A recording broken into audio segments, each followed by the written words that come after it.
Hello everyone, आज हम discuss करने वाले हैं यूनिट 2 ऑफ सस्टेनेबिलिटी मार्केटिंग।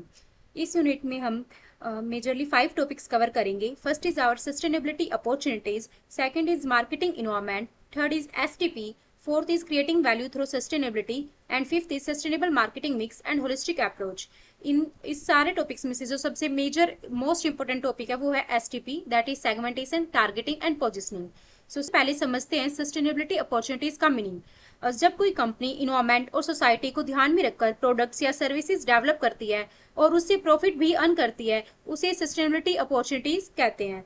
पहली कंपनी सिर्फ प्रॉफिट पर फोकस करती थी, लेकिन आज कंज्यूमर्स जो है वो इन्वायरमेंट के प्रति ज्यादा अवेयर हो गए हैं। अब लोग पूछते हैं प्रोडक्ट इको फ्रेंडली है या नहीं, प्लास्टिक यूज हो रहा है या नहीं, कंपनी इन्वायरमेंट के लिए काम कर रही है या नहीं। इसी वजह से सस्टेनेबिलिटी कंपनीज के लिए एक बिजनेस अपॉर्चुनिटी बन गई है।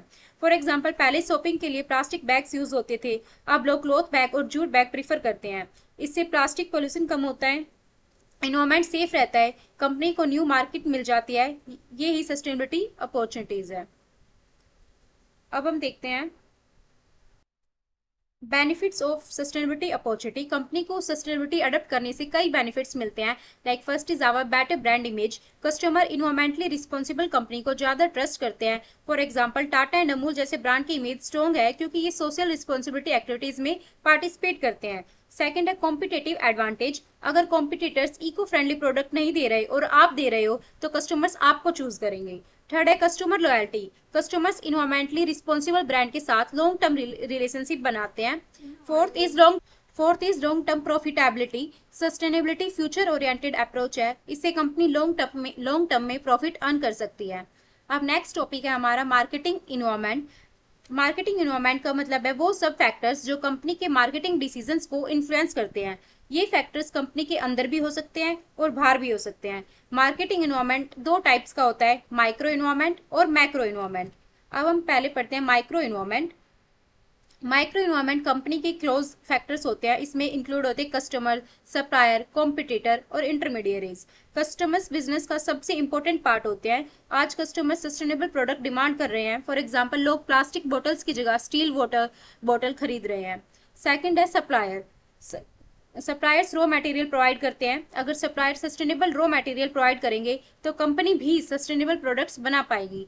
थर्ड है हमारा कॉम्पिटिटर्स। कॉम्पिटिटर भी कंपनी के डिसीजंस को अफेक्ट करते हैं। फॉर एग्जांपल, अगर एक कंपनी बायोडिग्रेडेबल पैकेजिंग यूज कर रही है तो कॉम्पिटिटर्स को भी सस्टेनेबिलिटी अडॉप्ट करनी पड़ेगी। अब नेक्स्ट है हमारा macro environment.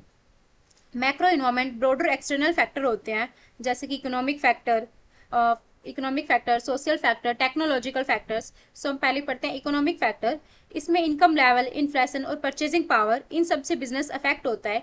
For example, electrical appliances initially expensive होते हैं लेकिन लॉन्ग टर्म में इलेक्ट्रिसिटी बिल बचाते हैं, इसीलिए लोग उन्हें प्रीफर करते हैं। सेकेंड है हमारा सोशल फैक्टर। सोशल फैक्टर में आता है culture, values, lifestyle. For example, आज हेल्थ कॉन्शियस और इन्वायरमेंटल अवेयरनेस इंक्रीज हो रही है, इसीलिए ऑर्गेनिक फूड की डिमांड भी बढ़ती जा रही है। नेक्स्ट हमारा टेक्नोलॉजिकल फैक्टर। टेक्नोलॉजी सस्टेनेबिलिटी को सपोर्ट करती है। For example, electric vehicle pollution reduce करते हैं, solar panel renewable energy provide करते हैं। सो नेक्स्ट है हमारा political and legal factors. Government regulations business को अफेक्ट करते हैं, जैसे कि सिंगल यूज प्लास्टिक बैन होने के बाद बायोडिग्रेडेबल पैकेजिंग कंपनीज की डिमांड बढ़ गई है। और फिर है हमारा इन्वायरमेंटल फैक्टर। नेचुरल रिसोर्सेज और क्लाइमेट कंडीशंस भी बिजनेस को अफेक्ट करते हैं। फॉर एग्जांपल, अगर पानी की कमी हो जाए की वजह से वाटर सेविंग प्रोडक्ट्स की डिमांड इंक्रीज हो जाती है। अब हम पढ़ेंगे most important topic, that is STP. So सबसे पहले हम समझ लेते हैं सेगमेंटेशन क्या होता है। सेगमेंटेशन का मतलब है मार्केट को डिफरेंट ग्रुप्स में डिवाइड करना। हर कस्टमर की नीड्स अलग होती है, कंपनी सब कस्टमर को सेम प्रोडक्ट नहीं बेच सकती, इसीलिए मार्केट को डिवाइड किया जाता है। फॉर एग्जाम्पल, एक कंपनी ऑर्गेनिक फूड सेल करती है, अब सब लोग ऑर्गेनिक फूड तो नहीं खरीदेंगे। कुछ लोग हेल्थ कॉन्शियस होते हैं, कुछ लोग नहीं होते, कुछ लोग इन्वायरमेंटल कंसर्न्स रखते हैं, कुछ लोग नहीं रखते। तो कंपनी इन ग्रुप्स को आइडेंटिफाई करती है, उसके बाद ऑर्गेनिक फूड को सेल करती है या उससे रिलेटेड एडवर्टाइजमेंट करती है। अब है टाइप ऑफ सेगमेंटेशन। फर्स्ट है हमारा डेमोग्राफिक सेगमेंटेशन। इसमें ग्रुप्स जो है वो एज, इनकम और जेंडर इन सब के बेसिस पर बनाए जाते हैं। For example young generation sustainable fashion products ज़्यादा प्रीफर करती है, सो कंपनी उन्हें टारगेट करेगी एडवर्टाइजिंग के लिए। अब ऐसा तो है नहीं कंपनी ओल्ड एज वाले जो पीपल है या फिर जो बच्चे हैं उन सब पे भी, उन सबको भी एडवर्टाइजमेंट दिखाए तो उसका कोई बेनिफिट ही नहीं होगा। सो कंपनी जो है ये यंग जनरेशन को टारगेट करेगी। सेकंड है हमारा जियोग्राफिक सेगमेंटेशन। ये इसमें जो कंपनीज है वो ग्रुप को लोकेशन के बेसिस पर डिवाइड करती है। फॉर एग्जाम्पल मेट्रो सिटीज में इलेक्ट्रिक व्हीकल्स की डिमांड ज़्यादा है। नेक्स्ट है हमारा साइकोग्राफिक सेगमेंटेशन। इसमें जो कंपनीज है वो ग्रुप्स को लाइफस्टाइल और वैल्यूज के बेसिस पर डिवाइड करती है। For example environment conscious consumers. Next है बिहेवियरल सेगमेंटेशन।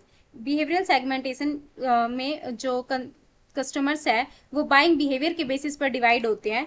फॉर एग्जांपल जो कंज्यूमर्स है जो regularly eco friendly product purchase कर रहे हैं, कंपनी उनको अलग से टारगेट करेगी। सी हो गए हमारे 4 types of segmentation: demographic, geographic, psychographic and behavioural. अब नेक्स्ट है हमारा टारगेटिंग। टारगेटिंग का मतलब है सिलेक्टेड कस्टमर ग्रुप को चूज करना। सेगमेंटेशन के बाद कंपनी डिसाइड करती है कि किस ग्रुप को टारगेट करना है। For example organic food company target करेगी health conscious people, fitness, environment conscious consumers. Next है हमारा पोजिशनिंग। पोजिशनिंग का मतलब है कंज्यूमर के माइंड में यूनिक इमेज क्रिएट करना। फॉर एग्जाम्पल टेस्ला को लोग किस फॉर्म में जानते हैं? Premium electric vehicle brand, innovative, environment friendly, यही पोजिशनिंग है। अब नेक्स्ट है हमारा creating value through sustainability. Traditional marketing सिर्फ कंज्यूमर सेटिस्फेक्शन पर फोकस करती थी, लेकिन सस्टेनेबिलिटी मार्केटिंग 3 स्टेक होल्डर्स को बेनिफिट देती है: कस्टमर को, सोसाइटी को और इन्वायरमेंट को। अब है हमारा इन्वायरमेंट वैल्यू। पोल्यूशन और वेस्ट रिड्यूस करना, for example recyclable packaging use करना। Second is economic value, cost saving और एफिशिएंसी इंप्रूव करना। For example energy efficient machines, electricity bills, energy efficient machines जो होती है वो इलेक्ट्रिसिटी बिल्स को रिड्यूस करती हैं। नेक्स्ट है social value. Social value society की वेलफेयर इंप्रूव करना। फॉर एग्जाम्पल एम्प्लॉय को फेयर वेजेस देना।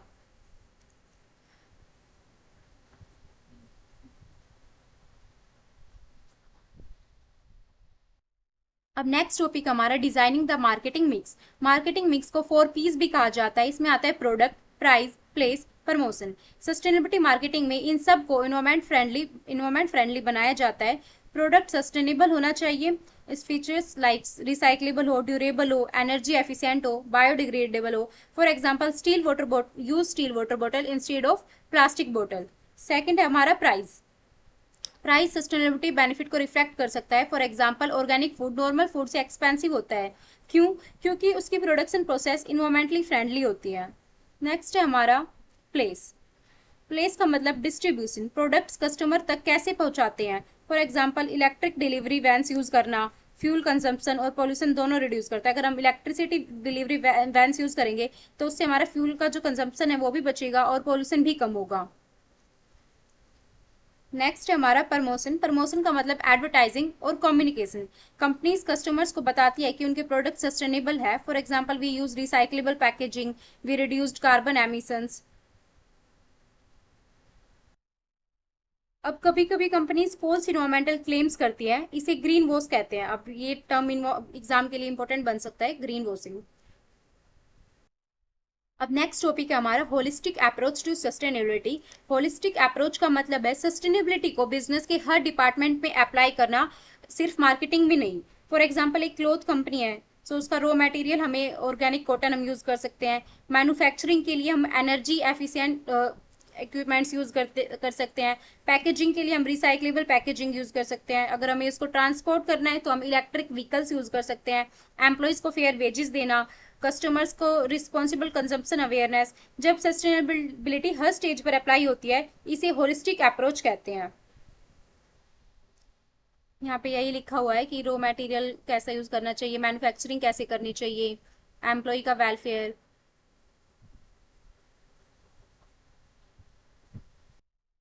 सो बस यही आपकी मेन टॉपिक है, जैसे सस्टेनेबिलिटी मार्केटिंग और सस्टेनेबल मार्केटिंग मिक्स हो गया, होलिस्टिक अप्रोच हो गई।